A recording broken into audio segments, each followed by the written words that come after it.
Welcome everybody to Broadcast Team Alpha. It's so good to have you here again with us tonight. We have a really special guest that Augie's going to tell you about shortly. But I just wanted to invite you to connect with us. You can connect with us at the Mastermind Connection. What is that, you may be asking? I thought this was Broadcast Team Alpha. So this is Broadcast Team Alpha, and you can find us at broadcastteamalpha.com. But if you want to get to know us a little bit more personally, we meet on Sunday in a forum called the Mastermind Connection. A beautiful group of amazing souls get together. We come up with intentions that benefit people, humanity, the universe, animals, the world, and together we go on a meditative visualization so that we can feel the end result of what we're desiring: good health for the world, peace, changes in weather patterns, many things that have really been impacted. So if you would like to join us, it's Sunday, 2 p.m. Eastern. You can send an email to themastermindconnection@gmail.com, THE mastermindconnection@gmail. We'll send you the link. Come hang out with us. It's about an hour. We have another discussion after that at 3 p.m.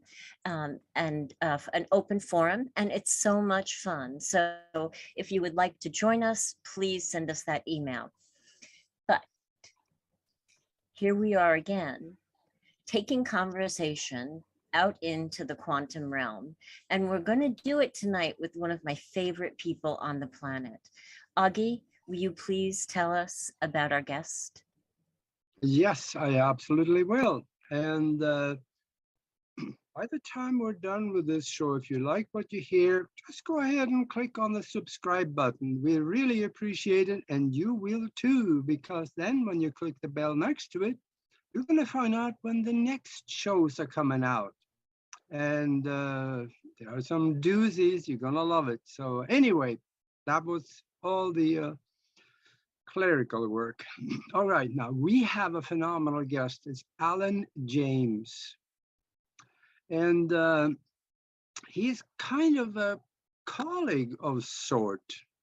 He's also a radio host of a very popular radio show in Europe. And he wrote something in his bio that just caught my eye. He said his awakening started when a friend of him gave him a book by David Icke. And he looked at the book and he said to himself, self? Nah, no, this is a conspiracy theorist. And then he started reading a little bit, and maybe at least one eyebrow went up. So he started looking at it and doing some research. He wanted to prove David Icke wrong. But he found out he couldn't do it. And then he started to educate others. And started with a website, with a lot of good information on it. And in 2010, he started a radio show called Open Your Mind Radio. And he did that for 9 years. That's a lot of years. That's 4 years more than us, Nori. Anyway, now with a partner, and with Alan's corporate and spiritual and technical background, they now run Circle of White Light Radio out of Ireland, actually. And I just love that name. Man, you hit it right on that name. That was good.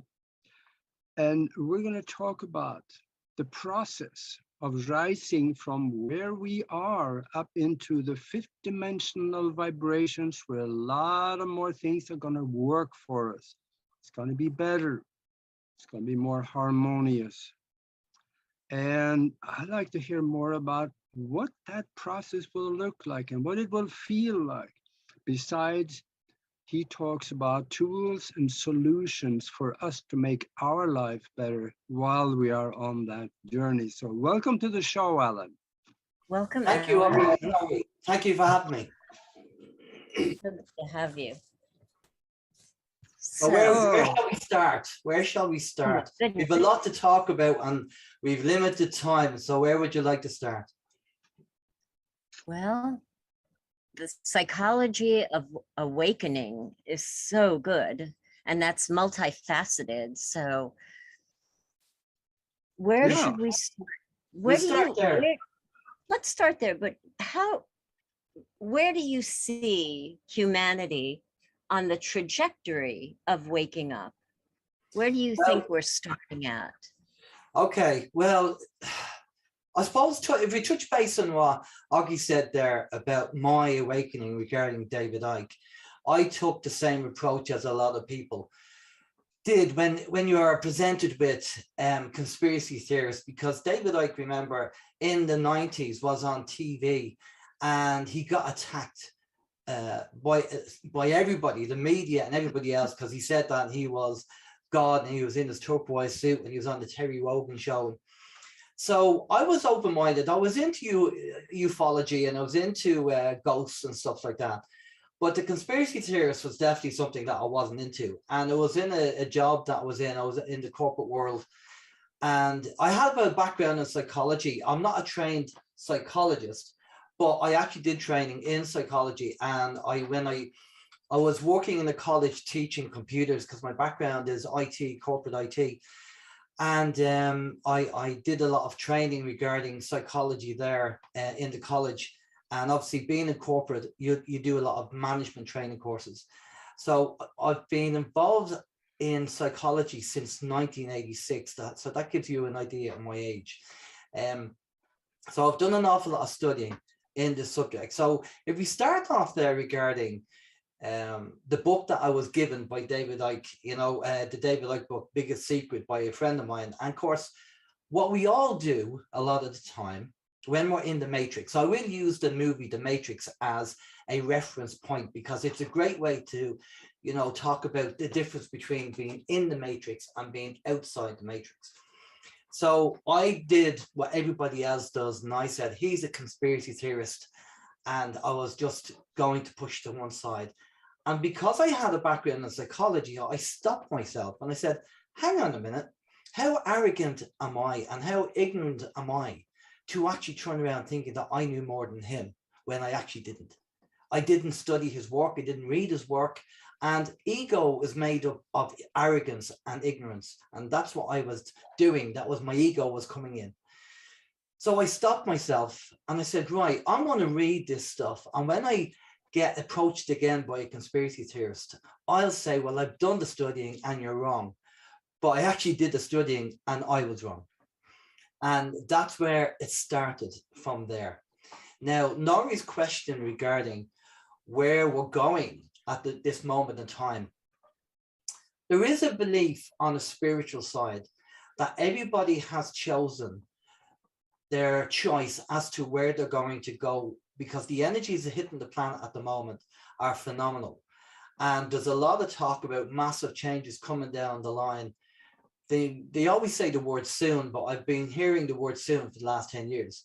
So we'll just say in the next few years, maybe, okay? And people have made, in their soul contract, have made the decision what journey they'll be going on and where they will be going. So apparently that choice has already been made. However, there are people still waking up now. I mean, 2 weeks ago, somebody just woke up for the first time. And I've had emails in from people who've said, hey, Alan, I've just found out fluoride water is very dangerous. Don't drink the fluoridated water. And I was doing fluoride 10 years ago. But again, we are all on a path of knowledge. And some people are further down the road than others. So we shouldn't be arrogant with our knowledge. We should understand that we were there at one time. And we should handhold them and help them. Now, there's a caveat with this, which is very important, and I see everybody doing it. When they hear that somebody's just woken up, and it might be about the fluoride in the water or the smart meters or the Wi-Fi or something, and they go off and they go, hey, here's information about Area 51. That's the wrong thing to do, because they're not ready for that. That's too much of a leap. of information to go from fluoridated water to Area 51, right? It's too much relief. When somebody says they've woken up, find out what their interest is and what they've woken up to, and give them information related to what they're looking into and what they're researching. Okay, don't give them too much information; they're not ready for that. Okay. Yeah. Now, I'll stop for a minute before I go on, because I know you might have a couple of No, questions. I love that. I love that. And, you know, I think we have a, you know, a responsibility to be gentle and kind and meet people where they are. You know, I don't make it a habit of even assessing who's awake and who isn't, you know, because I just meet people where they are. But if people come to me with new information, and that information's making them a little uncomfortable or scared or whatever, the last thing that I'm going to do is load more information on them, you know, to heighten their anxiety. So Yes. I love that you're bringing that up. Yeah. Yeah, exactly. So when we're in this game, we've been doing this for a good few years, all of us, okay? And I'm sure when we stepped outside the matrix and we took a peek behind the curtain and we thought, wow, look at all this information, I'm going to give it to my friends and family. And you give it to them with the evidence, and they start calling you a conspiracy theorist and you're mad and everything else. All right, we've all been through it. We've all gone through it. So I've done this. I did this for years, as did my co-host. Now, you just mentioned there about Open Your Mind Radio. Myself and Steve ran Open Your Mind for 9 years, and we are now on a break. I'm running Circle of White Light on my own, and Steve is off doing his own project as well. So Circle of White Light is just my little baby at the moment. But while we're doing Open Your Mind Radio, so I looked at the psychology and I said, hang on a minute, we're doing something wrong here. Because every time we give people information, even though it's the evidence, they tell us that, you know, we're mad conspiracy theorists. So I start analyzing the psychology of how the mind works. And I said, right, okay, we're doing it all wrong here. We're approaching this wrong. So I came up with a system called the fluid belief system. And it's based on two things. One was a black and white interview I seen with Bruce Lee. And the other one was a quote from Aristotle. So Bruce Lee was being interviewed and they were talking about his martial arts. And he said that the martial arts that are out there today are there's too many fixed positions. So when you're fighting, it's kind of a bit stiff. He said, you have to be fluid. So if you're in a street fight and you're fighting someone, you have to be fluid and go with what's going on. So I had to listen to that. And I said, but surely our belief systems have to be fluid. Everything we believe has to be fluid, because that's how we learn. That's how we grow, challenging our belief systems. And then I came across a quote by Aristotle. And it says, the mark of an educated mind is to be able to entertain a thought without accepting it. So that means that a lot of people believe that things are black and white. It's true and it's not true, and that's it. But there's a gray area there, which we entertain the information.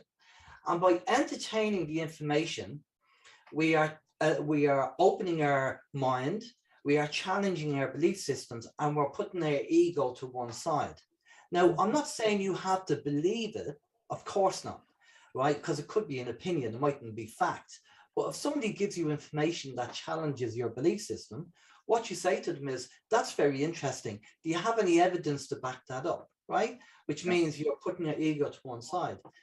But a lot of people, when you give them something that challenges their belief system, they shut down. The societal programming kicks in and cognitive dissonance kicks in, because a lot of people invest a lot of time in their belief systems. And when you go and challenge their belief systems, they feel threatened. The ego feels threatened. So the cognitive dissonance kicks in and they shut down. Okay. So I'm going to talk about how the mind works and, you know, how people answer certain things based on how the mind works. I will touch base on that. But the whole concept and the idea of the fluid belief system is you do not speak to them about the content. Don't speak to them about whether the moon is made of cheese, right? You'll argue all night whether the moon is made of cheese, right? What you do is you deal with them, you deal with the psychology, you deal with their belief system, and you approach it that way. And it's very simple because, you know, I have a logic mind. I'm an IT guy, so I have to think logically. I've been trained to think logically, right? Now, if you have two children and you hear something smashing in the next room, and you go in and the two children are blaming each other, well, you're not going to listen to one of them and ignore the other one, because that means that your opinion is not really a fully rounded opinion. It's only one-sided because you only listen to one side of the argument. What you do is you listen to your two kids and obviously you form your opinion that way. And a lot of people, they listen to the mainstream media, they have a one-sided opinion and you don't get the other side of their opinion. So how valid is their opinion? So before I get into how the mind works and the thinking process, if you have any questions, but by the way, some of this information, well, most of the information I'm going to be talking about, your listeners can take away, and as of tomorrow, they can start using it on their friends and family if they want. So we'll get into that, but I'll stop for a minute and if you want to comment on anything I said there. Well, I think a couple of things. The current state of the way that people are interacting and pitting themselves against each other is, you know, a big freaking mess. So there's that. My remedy to that is kind of what you're saying. Just have everything be an interesting point of view. That's actually access consciousness. It's classic access consciousness tool, right? If we just, how happy will we all be if we just didn't become angered by what people were saying? Because, you know, we're taking that, your point of view, and turning it into something else and giving it meaning, and right. But if we all just said, well, isn't that an interesting point of view? How much happier would we all be, right? My God. Yeah, I got a question right on that. Let's say, you know, happiness is really the biggest thing we should probably think about in our life, being happy. So if you know your Uncle Harry, he's totally in the box, don't believe a thing outside of what CNN, certainly not news, is telling him. And if he's so happy being there, should we even try to wake him up? What do you think? Oh, totally. I totally agree. You read my mind there, Augie. We all have an Uncle John and an Auntie Pat, and they come and visit. And they're the last people who we try and wake up. We talk to them about the garden and the weather and everything else, because them knowing this information would probably just destroy them. It'd probably really mess with their head. So there are people that you do not approach and you do not wake up. It's safer for them not to know. So I totally agree with that. But here's the problem that we have in the world at the moment. We have the child mind, which is the ego, the selfishness, and the victim mentality. And then we have the adult mind, which is the wisdom and humility. And the problem is that we have this nanny state, and the nanny state is designed for the child mind. And the problem is with the child mind is that age is irrelevant. I had an auntie of mine in her 80s that had a child mind, right? So what you do is you can, when you know about this, and we're going to be talking about it now, and people can apply this tomorrow, they look at their friends and family and they go, do they have a child mind and adult mind, right? Because when their kids growing up, I'm a dad, okay? So when their kids grow up, the kids are very me. It's just the way kids are. And what we do is try and teach them to think about other people and to share and do all that. And we hope as they become adults, they will carry on with that and think of other people. Because we always say service to others is more important than service to self. And the problem is we have adults out there who have a child mind And that means they're still in that child mind of me, ego, selfishness, and victim mentality. And I'll give you an example of this. A girl who I knew in a spiritual meditation circle I was involved in, I wanted to test the water. So I said to her, I said, do you know, we don't need a law that tells us not to drink and drive. And she looked at me in horror and said, are you joking? Of course we need a law. If we didn't have a law for drinking and driving, it would be chaos. And I said to her, I said, are you telling me that as an adult, you're incapable of working out that drinking and driving is a bad idea for you and somebody else? You might knock somebody down. And you have to rely on the nanny state to bring in a law to tell you not to do it because you're incapable as an adult to logically work that out. And then she looked at me and she kind of realized, oh yeah, I see where you're going with this, right? So that's the difference between the child mind and the adult mind. A little example that as an adult, see, Sigmund Freud said, people are afraid to take responsibility because by taking responsibility, you have to put your hand in the air and be responsible and say, yeah, that's my fault, right? People love the victim mentality and they like blaming everybody else. And he's correct with that. And that's the child mind. So for us, for our society and for the world to move on, I'm not saying we're going to have a utopian society, but for us to move on and get to the energy and the space in our mind and to be able to work with people, we all need to get to the adult mind stage. But that's harder than you think because some people are comfortable in that child mind and you don't understand it. So let's have a look at how the mind works. Before I do that, I'll just stop if you want to come in there. But let's talk about your Uncle Harry again. The thing is, he's in the box. He's miserable in the box this time. He's just struggling and having a hard time and being taken advantage of by everybody out there that can possibly do it.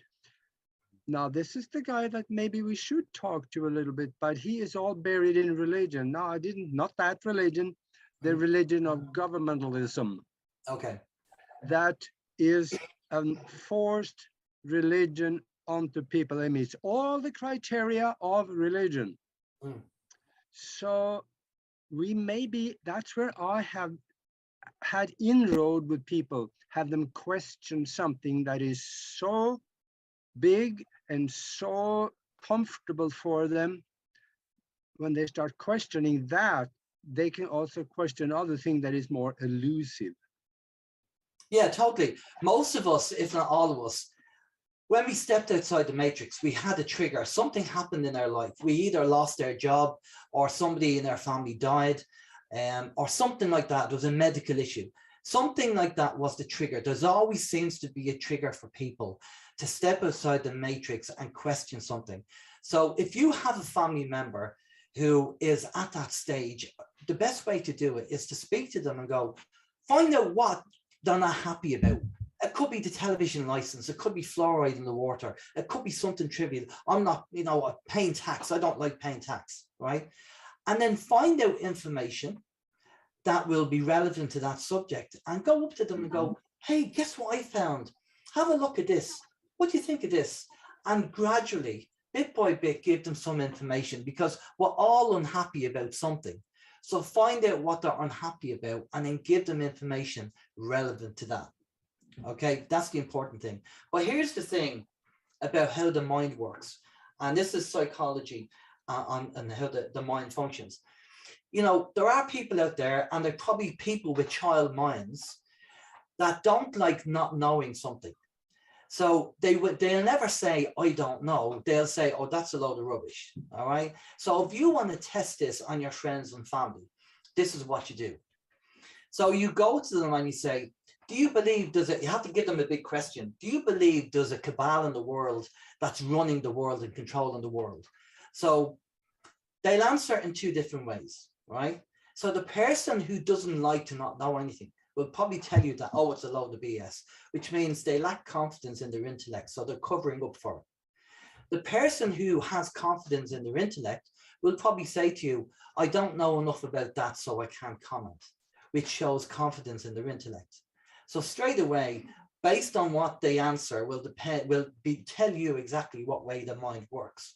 So if somebody says to me, that's a load of BS, that's a load of rubbish, I normally say, well, I've 20 years of research here and I've loads and loads of podcasts and interviews I've done.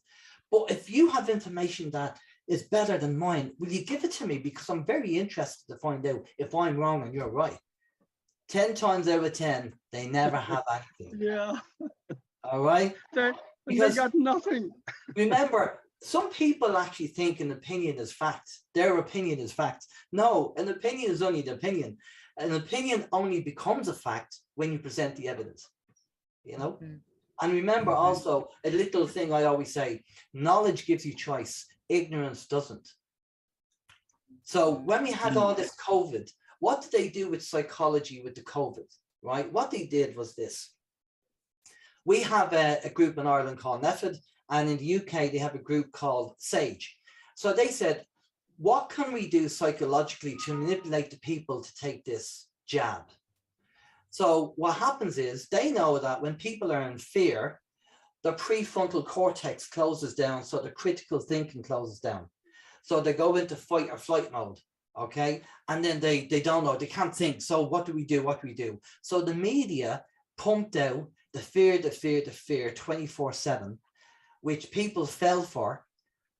The prefrontal cortex closed down and they went off and got the jab. And that's how they do it. They know how to play the game with the psychology, how to manipulate people. And that's what they do. Yeah, that's definitely a lot of what happened. You know, but the other side of that is that there's a whole segment of many populations that have been listening to what they believe is educated narratives, and they've made their choices, you know, based on that information, and of course then have a judgment about people who didn't want to be vaccinated, you know. Yeah. I mean, so it's such a delicate topic, no matter, you know, whether you're talking to somebody who's got their PhD or somebody who, you know, just graduated high school. I mean, it's such a delicate topic because we don't know if it was fear. We don't know if they're attached to their narrative that they think, you know, the other people are stupid. You know, I mean, it's such a, it's like walking on eggshells, I think, you know? Yeah, so you have to be careful. I mean, I'm obviously a person that didn't get the jab, and I had to deal with people who had the jab. But lucky enough, because of what I know and what I do, it's not too much of an issue because I can kind of shut them down quite quickly if I need to. And then I apply, again, the fluid belief system, and I apply the psychology. And I say to them, again, I use the logic and make it very simple. And I use that example of the two children in the room. Because a lot of the time, these people that went out and got the jab only got one part of the narrative because that's all the media was pushing out there. So I give them the example with the two children in the room, and I say, how valid is your opinion when you only have one side of the argument? And they see the logic in it. Now, they mightn't like it, but they see the logic in it. Now, one thing Augie said about the Uncle Harry and his lack of confidence and everything else, you know, there's people out there who do masking, and masking sometimes is a lack of confidence, or they've low self-esteem. And when they meet people for the first time, because they always say, you know, the number always changes, but they say on average the first 42 seconds is you make an opinion based on that person that you meet. So people who lack confidence or low self-esteem put on a mask on for the people to like them. So I'm going to break it down for your listeners very, very easy. And this can be applied to everything in life, okay? 33% of people will like you. 33% of people won't like you. And 33% of people will be on the fence. So the people who like you, The people who don't like you will never like you. And the people Exactly. who are on the fence, let them make up their own mind. Because there's people pleasers out there who are trying to please everybody. It's an impossibility. We won't get on with everybody. So first and foremost, you have to stand in your own confidence. Be the person that you are. Have the personality that you have. Because if you put on the wrong personality, you know, to impress people, you'll attract the wrong people to you. Have the personality that you have, and you'll attract the right people to you.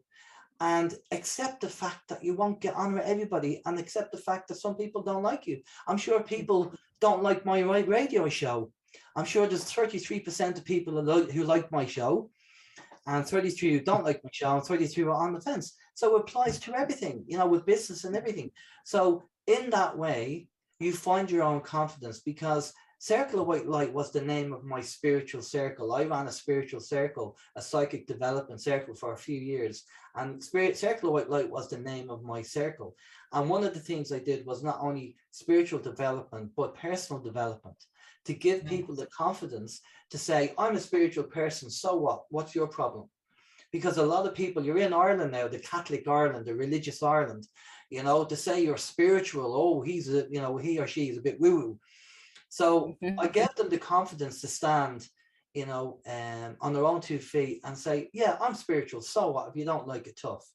And that's what we all have to do. And that's part of getting to be the adult mind and understanding who we are as a person, and to be more understanding of other people, service to others. The other thing we have to be aware of is that in the world, we have givers and takers. Takers use less energy, and givers use more energy. And we are all atoms, and we all vibrate in a frequency. And some people use more energy than others. And we've all... Sorry, Augie, go ahead. I think another thing, important thing, is just to get people out of their comfort zone. Nothing good happens in the comfort zone. You got to get them out. And I've been known to do that ever so often by carrying around a piece of paper, 8 by half, 11 piece of paper from a government document. One of them showing that if you have 3 of those, then within 3 months, you have lost 90% of your resistance to any kind of disease. That's a British document showing that. If you carry that with you and say, oh yeah, I just happen to have something for him, just give it to him, take it home and read it. But promise me you read it, otherwise I won't give it to you. Yeah. And if they promise, give it to them. Yeah, well, see, the problem is with the comfort zone, Augie, is that our ego stops us from stepping outside the comfort zone, because our ego wants to protect us. So what we need to do, but the thing is when we step outside the comfort zone, that's where we learn, that's where we grow. And some people love learning, and some people love stepping outside. I mean, if you want, I can give you an example of my own stepping outside my comfort zone. I used to play music professionally, and I got a phone call off a 10-piece Tamala Motown band, and they wanted me to, I'm a drummer, and they wanted me to play with them, but they didn't want me to play drums. They wanted me to play tambourine, because apparently the tambourine is very important in Tamala Motown.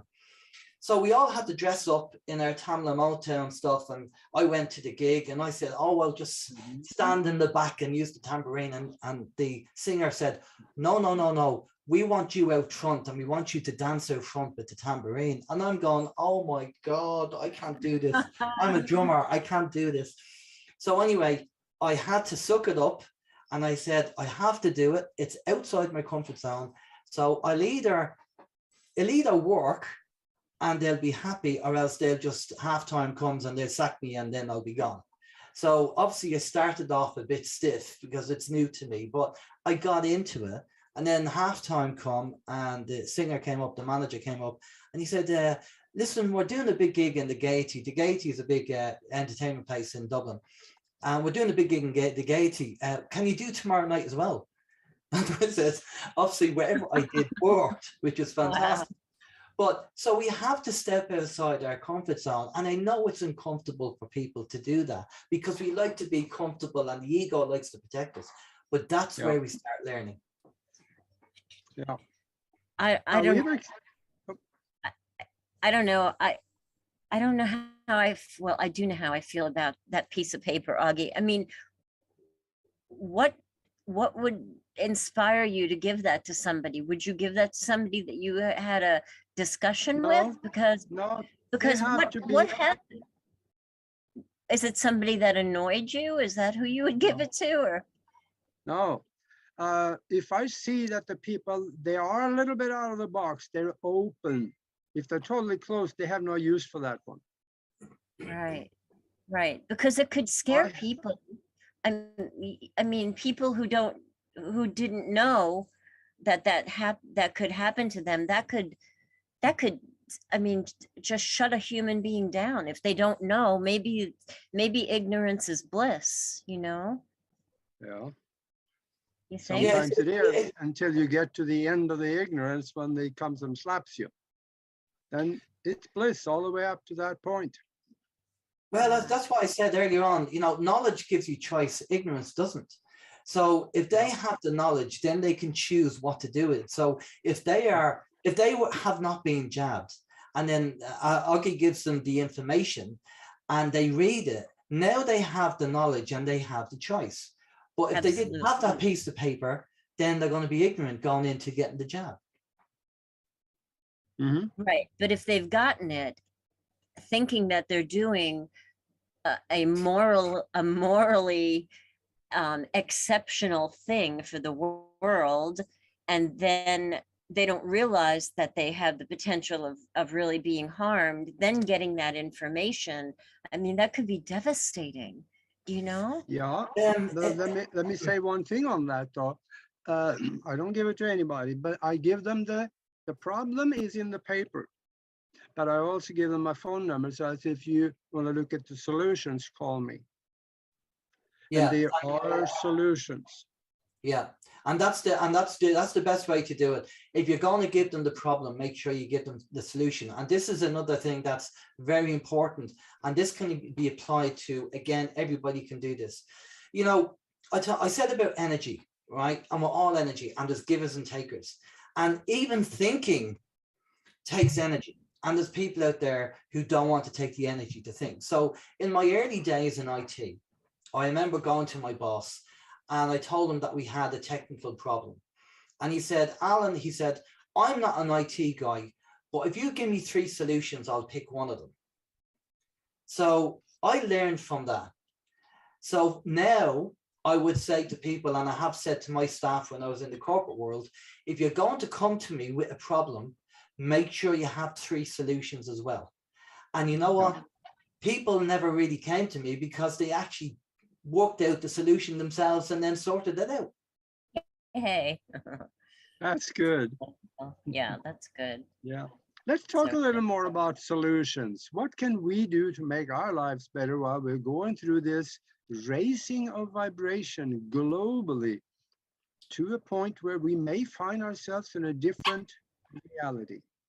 Yeah. Okay. So solutions, which I'm all about. I really like solutions. I think we all know what the problems are at the moment. So let's focus. Let's talk about solutions. Right. Number 1, first and foremost, look at the 6 closest people around you and ask yourself, do they add positivity to your life or do they add negativity to your life? Because positivity breeds positivity. And if you're around 6 people who are positive, that energy will be so high and so good for you.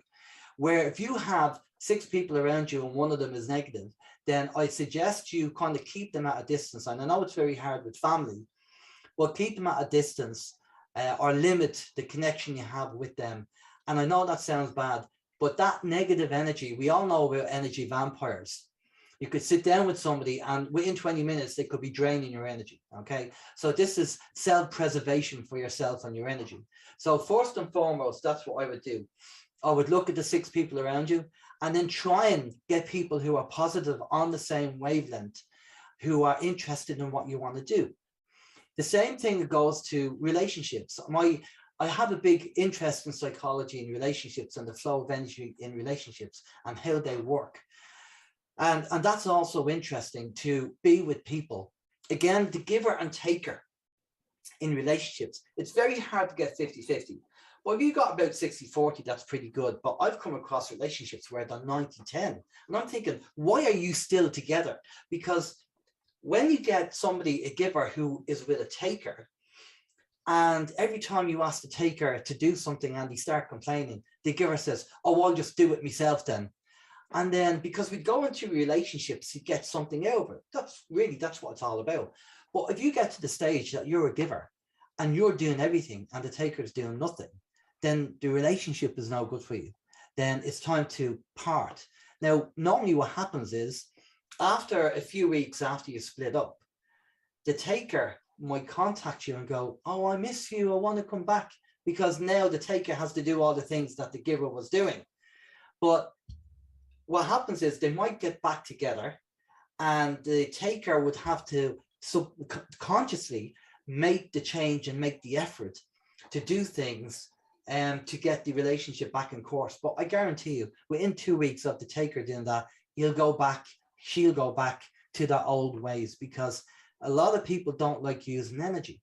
And that's the problem. So, and if you're in a relationship or in a friendship, you know, it's not the big things, it's the little things. You know, when you sit down for a meal in a restaurant and there's no salt and sugar on the table, and whoever jumps up first to go to get it, chances are they're probably the giver, because they don't mind using the energy. All right. So little giveaways like that will tell you who's the giver and who's the taker. And that's very important, because if you're in a relationship with a giver, that's brilliant. And if you have friends around you who are givers, that's fantastic, because you're feeding each other and you're helping each other and you're supporting each other.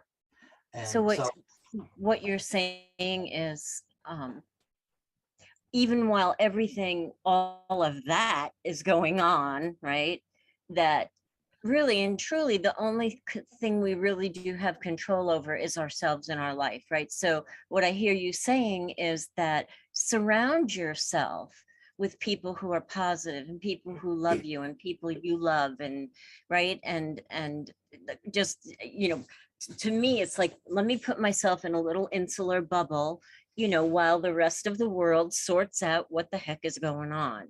So is that the suggestion you're making? Totally. Too many people focus on things like flat earth and all this kind of stuff.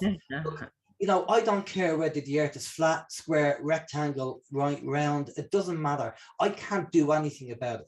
So what I do is I focus on the things that I can change. And one of the things that I do, and you guys probably seen it, is that if you go over to Circle of White Light and you click on a menu option called Pay It Forward, you know, I don't get a lot of donations. I get a few donations. I don't get a lot. I get a few donations on the website. But most of them donations, I donate every month to a worthy cause, like a suicide charity, like a homeless charity, like an animal sanctuary. And transparency is very important going forward. We have to be transparent. So on the website, you'll see every month all the charities and all the groups I've donated to, all on the website there. And you see the people standing there with the check. And the people don't even believe that. They can ring them up and ask them, did you get a check off Alan, Circle of White Light? And they'll say, yes, we did. And so I focus on the things I can change, not the things I can't. I love that. I think you're onto something here, because if you are, let's say, in a family, in a relationship, or in a friendship, that when you're down, don't stay there on your own. Call somebody and meet up with somebody that can help you and get rid of all the negative thinking that you may have. You lean on each other. You're stronger together than you are as one. So I think that's the point.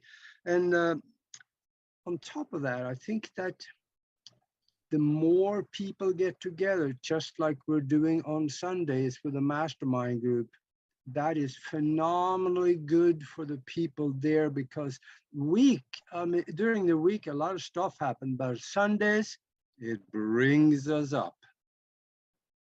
Yeah, definitely. So, the energy. And also remember, when you're service to others and you do it with the right intent, I know you mentioned intent at the start of the show, and intent to me is paramount. When you do something for somebody and it's done with the right intent, that energy is so good for your body. It's so good for your energy, so good for your vibration. It's just brilliant to actually do something for others with the right intent. Is so nice. And I always call it, people say about karma, oh, there's no such thing. Well, I call it the karma boomerang. The karmic boomerang is, if you put out bad energy, it's science, it's going to come back to you. If you put out good energy, it's going to come back to you. I mean, if you go into a Hell's Angel bar and you go up and slap a Hell's Angel on the face, what's going to happen to you? But if you go up to him again and buy him a drink, you're not going to get hit. You know what I mean? So I know that's a simplistic view, but you get the point of karma. It's what you put out is what you get back. And I have written an article about the psychology of karma, and I have to read it on one of my shows. I might read it this weekend, actually. This Sunday, I might read it out, and because I have a guest on, Siobhan Brady, who's a spiritual medium, and I might read it out. And I've been analyzing and looking at now it's subjective, not objective. Because if I say it's objective, people will want all the research. So I just say it's subjective based on my own background in psychology. So I've been analyzing the psychology of karma. So I've been very aware over the last few months not to actually have any karma, not to take on any karma, because this is very, very brief, but by analyzing karma, it seems to be, karma seems to happen when we want to take the least path of resistance or take the lazy way. A lot of the time, you know, maybe you want to cut somebody up or go down the road we shouldn't go down and the police get caught and they catch you and all that. It seems to be that karma seems to happen when we don't want to take the energy to do something right. Okay, now I'm going to leave that with you and think about that, right? I'm not going to read out the article because we don't have the time, but I will read it out on the show on Sunday. And if you want to tune in, you can do, but think about it.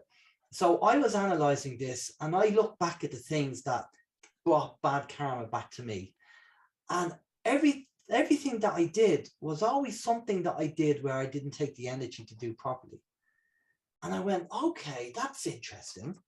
So now I'm kind of experimenting and I'm doing everything and taking the energy to do everything consciously. And I'm going to review that again in a couple of months' time. And then I'll do another kind of update. Like that. I like that. Another question too, though.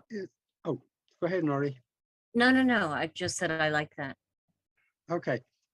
You know, we're going to strange times in there. A lot of the different symptoms are starting to surface because of the polarity and the raising of vibrations of some of the people, and others are actually getting worse. Yeah. But that's what creates the division and the length or the distance between them. But how do you see us? What do you think some of the symptoms are? For those of us that decide that we are going to rise to the higher vibration and become better humans and become better creators, what do you think is going to look like when we can say, yep, I definitely am in 5D right now? What would the transition look like? What do you think? I'd have to take a guess at it, but I will say this, and this has happened to me as well. People have reported to me that because their energy was quite high, they kind of move between 3D and 5D now, the way the frequencies are when they, you know, because they're aware of what's going on.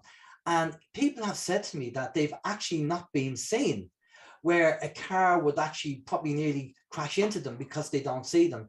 I remember I was out on a night out one time, and I was standing at a bar waiting to be served, and there was a chap further down the bar waiting to be served, and the barmaid literally walked right past me to serve him instead of coming to me first, and then, you know, he got served, and then she kind of went, oh, you what can I get for you? It's like she didn't see me. And people have said that they've also experienced that they're walking down the road or on the path and people bump into them and they don't see them, or they go shopping. Other people have said during COVID, they go in and put a cloak of 5D around them. They visualize a cloak of 5D and they go around the shop and nobody would actually ask them about, where's your mask? They go in and out and that's it. So I think, you know, the density of 5D as we get higher, because when you're in relationships, and this is friendships as well, with the polarization happening, it's like two magnets pushing each other apart. And this is happening in a major way with relationships at the moment, where the polarization, especially when you have a partner who's in the matrix and you're not, it's just pushing them apart. It's the way the energies are working. So maybe there's a lot of kind of speculation as to what's going to happen. Dolores Cannon talks about the 3D 5D Earth. If you look behind me and you see my logo for Circle of White Light, you'll see there's two Earths there, and there's a link in the two of them. So now that doesn't mean physically there's going to be two Earths, but I think maybe it's just a frequency change. I think maybe it's just going to be that our frequency is going to go higher. We're going to develop with the energies that's coming in now to the planet.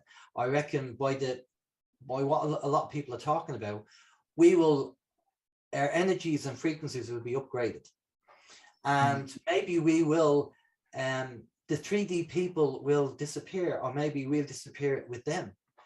I don't really know. I mean, there's so many people speculating what might happen. So I couldn't really give you one definitive answer on that, because everybody has their own opinion based on, them tuning into spirit or channeling or doing regressional therapy. So everybody has their own opinion on it. But again, I have a fluid belief system, so I'm happy to challenge my beliefs.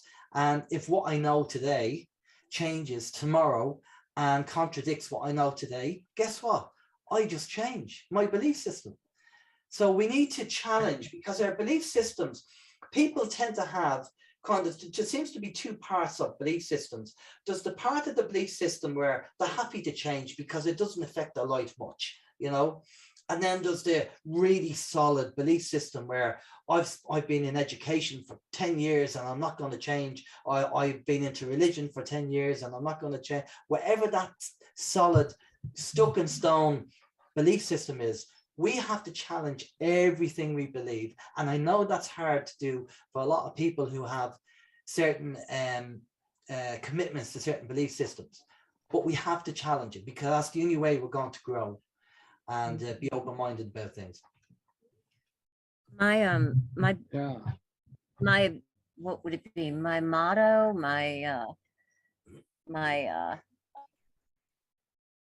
I don't know, the energy that I live by right now is, it used to be, I don't have to be right, just happy. But now I've added to that, I don't have to be right, just kind. So if I'm kind and if I'm happy, then my life is in a good space for me. Of course. And you'll attract the right people to your energy, because they'll see you. Now, obviously, sometimes people see nice people as a way of taking advantage of them. And obviously we have to be aware of that, because there are people out there who are narcissistic, and they have a child mind. And what narcissists tend to do is that if they do things that they don't want to be exposed, and you expose them. I've been down this road already with 2 narcissists. And what they do is, when you expose them, it's like the bully in the playground. They want to come after you and they want to beat you up and get their own back on you. And the worst thing you can do is actually give them the energy to do that. Don't give them the energy, walk away from it, because they have a child mind, because they've been exposed and you want to beat you up, and and that could be not physically, it could be verbally, or they might, try and pull down your show and attack your show because of something you found out. Now, I do try and avoid, and I don't think I could be wrong with this, but I don't really go on the attack. I might say something obviously about governments and stuff like that, obviously, because we're in the alt media. But for other radio hosts and stuff like that, I'm not really interested in doing stuff like that, because that would bring really bad karma anyway. So, let's not just go there and just leave it. And if they want to have a bitch and moan about my show, that's fine. That's up to them. That's their, as they say, their opinion of me is none of my business. Exactly. So good. Really good stuff. Yeah. What is next for you now? You're going to continue as you are, or do you have new projects or new things in the back of your mind that will just sneak out and take the world over? Okay. Well, I've been doing the radio now for 12 years. And in the early days of radio, back in early days, 2010, in the early days of radio, radio was the in thing. We didn't have YouTube, Facebook Live, and all this kind of stuff. And everything seems to be going to video. And I don't do video interviews. I very rarely do video interviews. Okay, I could probably count on one hand how many video interviews I've done in 12 years. And so me in front of a video doing pre-records, I really have to think about whether I want to go down that road or not. I don't know. My life has been project managed by spirit. If I look back at my life, everything was done for a reason. Spirit said, right, Alan, you need to go in the music business and you need to be on stage and get confident being in front of people, because you're going to be doing this later on. I didn't know what they meant, but you're doing this later on. And then I went into the corporate world to understand about business, to understand psychology, and understand all about the corporate side. Lucky enough, I've been in the boardroom. So if very few people get a chance to be in the boardroom, I've been in the boardroom. So it's a different world in there. And then Sorry? Seriously, different world in there. Yeah, seriously different world. And then I got involved with the spiritual side. And in London, I was in a spiritual development circle, and I used to visit all the spiritual churches with my mentor, Mark, who has been on my old show, Open Your Mind Radio. And Mark's been over here in Ireland, and he's done some platform work there. And because when I had my originally awakening moment, I thought that that's it, we've had it, the elites win, the cabal win. But within 2 weeks of that happening, I then had my spiritual awakening, and I thought, hang on a minute, actually we have a solution here. We do have a solution, and the spiritual side and energy, that's where we need to go. So I kind of had a very condensed learning with Mark, being with him all the time. So I learned so much from that. And when I came back from London, because I used to live in London, I lived in London for 17 years. And when I came back from London, and I set up my own spiritual circle and ran that for a few years. And then obviously the radio show came about. So if you look back at my life and things that happened, it's all been project managed. And I know you had Tracy Mahan on your radio show. You interviewed Tracy Mahan, and Tracy has done readings for me. And Tracy said to me, oh yeah, listen, your spiritual team are working hard on X, Y, and Z. And I said, I didn't even know I had a spiritual team. And it was Tracy that was telling me I had a spiritual team. So where am I going to go for the future? I don't know, Augie. I just have to wait and see what spirit want me to do. I'm in their hands. They will guide me. They'll tell me what I need to do. For the moment, I'm doing what I need to do. There's a lot more going on in the background, which I won't go into, but I have friendships with Spirit will lead you to it. Exactly. And there's a lot going on in the background, and people have heard about Kim Guggen and United Network News and the funding and all that. That's another completely different show altogether. But potentially that has a lot of potential as well. If things go the way it does, then we all have the possibility of helping to change the world. But it starts with us. And I will just say that for everybody out there, the pay it forward and what I do on the website, all I say to people is, can you afford $1 a month or €1 a month? Right? Because people said to me, when I started this, people said, that's not going to work. It's too simple. Well, I've been doing it for 2 years now, and up to now I've donated €14,000 to worthy causes. So when they say it didn't work, well, it's actually working. It's working. So if you just imagine 10,000 people donating $1 a month, I love it. How many people could I help with that? And that's how simple it is. We don't need the government. We don't need the politicians. Everybody can do this. And if you can't do something yourself to help your fellow man and your community, then donate to people who are doing it and help them. because Yeah. we are the saviors. We are the people we've been waiting for. There's no, Trump is not the savior. There's no ETs coming down. I'm sorry to say, nobody's going to come and save you. We are the saviors. Okay, so we have to take the energy. We have to become adult-minded, and we have to challenge our belief systems, have a fluid belief system, keep our energy up, and be around like-minded people who are the same. And I think you won't go too far wrong if you kind of follow that path. I totally agree. How can people get to see your shows? Give us an idea of how they can get a hold of you and watch the shows, because you have had some phenomenal guests on. Yeah, we've over the years with Open Your Mind Radio as well, we've interviewed some phenomenal guests, and it was great, and it's just brilliant fun interviewing them and getting the information. And people can come along to the website circleofwhitelight.com, and I broadcast live every Sunday 7 p.m. to 9 p.m. GMT. And if they go over there, there's a schedule there where they can see the guests who are coming on for that week. And obviously, after the show, an hour after the show, the podcast becomes available, which they can play or they can download. And if they want to subscribe on the website, they can. I'm not on YouTube, by the way. The reason why is because YouTube are pulling a lot of alt media people off at the moment. And I want to be free to say what I want to say without YouTube. I'm worrying about YouTube. So I'm just Circle of White Light. And I know people say, you know, I'm not really concerned about the numbers. You know, I mean, I really am, because I know that the people who need to listen to my show and what I'm doing, the right people will tune in and the right people will listen to it. And I'm sure your guys, I'm sure both of you have done a show. And I've got this personally from people who contacted me. One person said they were just about to actually commit suicide, and they came across one of our radio shows because they were in massive debt and the banks were chasing them.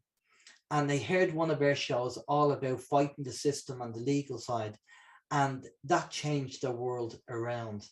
And it was great to hear that. So, and I'm sure maybe you don't know it, but maybe your show, what you do, has done the same thing for somebody else or helped them in some way. Sometimes we don't realize that what we do and what we say, the impact, it's like ripples in a pond.